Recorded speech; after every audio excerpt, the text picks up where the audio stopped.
Sports card hobby family, today we take a trip down memory lane to the 1980s, where many of us grew up and have some great memories. Let's talk through the top 5, in my opinion, most iconic sports cards from the 1980s.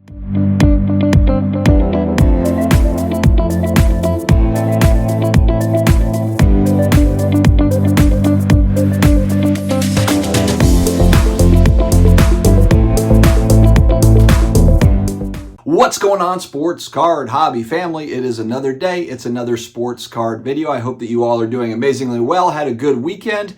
My New Orleans Saints took care of business yesterday. Tomorrow's video is going to be about quarterbacks, some that had high hopes, and we're going to overreact to week 1. Before I dive in, huge thanks to today's video sponsor, COMC.com. 35 plus million cards in the database, football, basketball, baseball, Marvel cards, non-sports, all sorts of different things over there at COMC.com. You can grade cards, you can throw them up on auction, you can do all sorts of things. Make sure to check out COMC. It's the place to be. All right, let's fire this thing off. In no particular order, and we got a couple honorable mentions here coming at the end.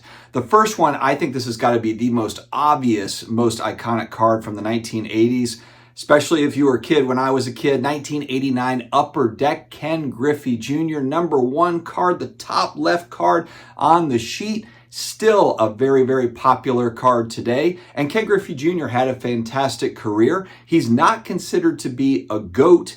However, I think that this card and the timing and just kind of the boom of the hobby during that particular time has carried his legend forward, and he's just a likable guy, and he has a great autograph. There's just a lot to like about Ken Griffey Jr. He had a great story, great career, all around nice guy, and so forth. So this card, I remember, this was that first glossy card, kind of leading up to 89 Upper Deck. Innovating here, it was cardboard. It was all cardboard in the Upper Decks. You know what? They're like, you know what? We're going to shake things up a little bit. We're coming in hot with a high gloss card. This is by no means a rare card. I think that this might be the most graded card by PSA. Let me know if that's wrong, but I think that that is true, that PSA has graded this card more than any other card, and for good reason. It's just a card, whether it's in a 4 or a 10, people are interested. It's just one of those cards that makes you smile and makes you think back to those childhood days. All right, next up, the 86 Fleer Michael Jordan. This card isn't just one of the most iconic 80s cards. In my opinion, Michael Jordan's kind of transcended. I think that this is an all-time iconic card. This is 52 Topps Mantle territory, the 86 Fleer card, especially because it is kind of that next generation that, you know, they got Air Jordan shoes. They know the Jordan brand. I think, too, one thing that really kind of helps Michael Jordan is that he's kind of mysterious. You know, he's not out there, you know, he's not Tom Brady in the broadcast booth. You know, he's not at card shows signing. He's this elusive GOAT that's just out there like a unicorn out there hanging out in his house, doing his things, doing his charitable stuff, playing golf, whatever. But he's not on social media.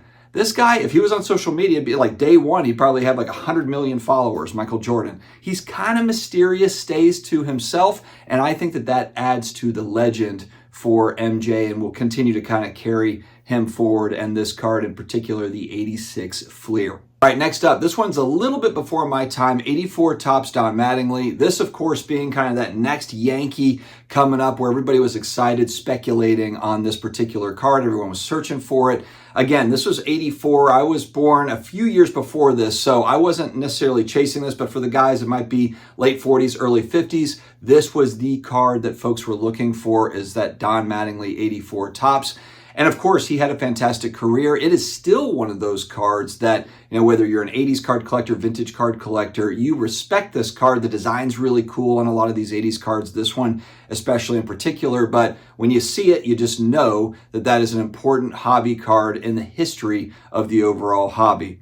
All right, this one, I'm biased on this one. 89 score Barry Sanders. This, of course, to me, this is really when football cards and basketball cards, kind of the late 80s, 88, 89, 90, is when basketball and football cards really kind of propelled forward. And 89 score was that set that I could not afford as a kid. Very middle class family growing up.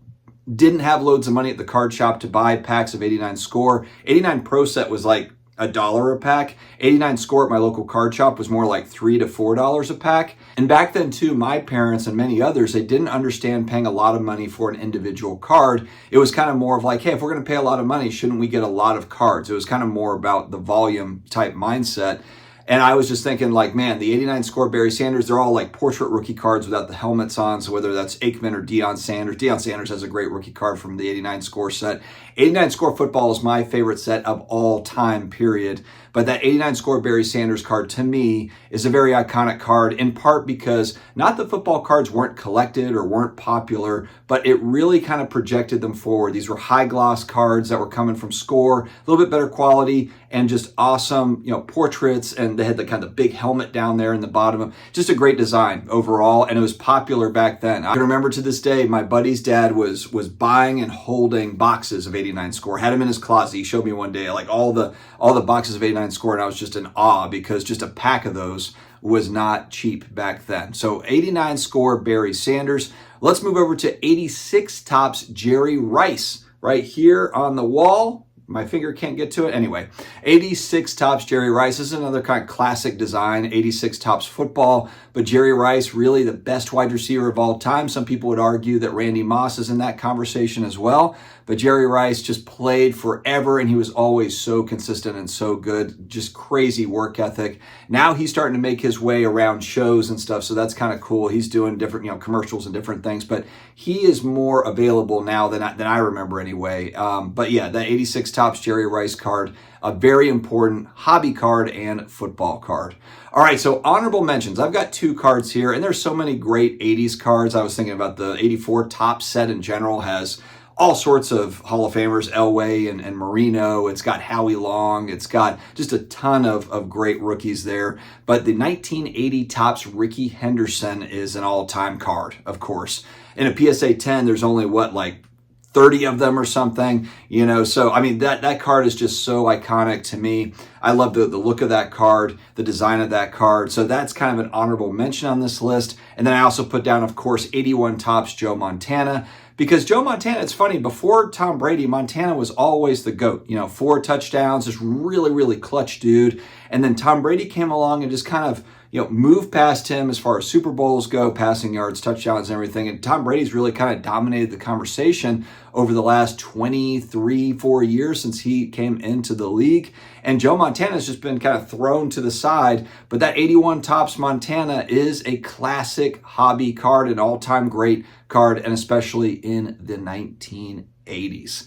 All right, my friends, that is all I have today. Thanks for taking a trip down memory lane with me. The 1980s and then going into the 1990s, the two best decades ever. I actually, speaking of all that nostalgia, switching gears a little bit, I also, over the last few days, bought a copy of Donkey Kong for the original NES. The original Donkey Kong, it's a CIB complete inbox, it's a graded copy, but that's one that I've been looking for, kind of the right price point, and one just kind of fell to me there. So I'm all about the 80s and the 90s nostalgia. Maybe I'll do kind of a 90s list as well, just to kind of make this fun. But hope you all have an amazing day ahead. Stay healthy, stay awesome, and I will talk to you again later.